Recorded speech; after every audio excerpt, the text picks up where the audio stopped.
Questions that a creative brief doesn't need to ask, Part 3.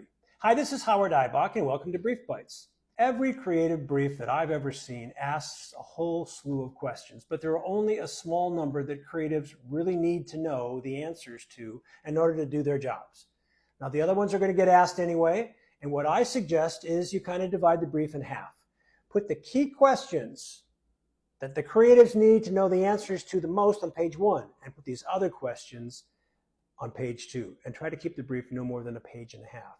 Okay, in the previous 2 posts on this topic, I listed the budget and KPIs. Put that on page 2.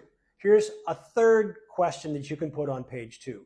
It's not that it's unimportant, it's that creatives don't need to know the answer. And the question is, what are the marketing objectives? I can tell you the answer right now. In fact, I can tell you the answer to that question for every product or service from now until the end of time. And I can do it in 2 words. Can you guess those 2 words? Yeah, sell more. My running joke is I'm waiting to see a creative brief that says, our product sales are too hot and we need to cool things off. Yeah, not going to happen. It's not an unimportant question, but it's not relevant to creatives who are coming up with the solutions to the problem that you've defined in the brief. This is Brief Bites. See you next time.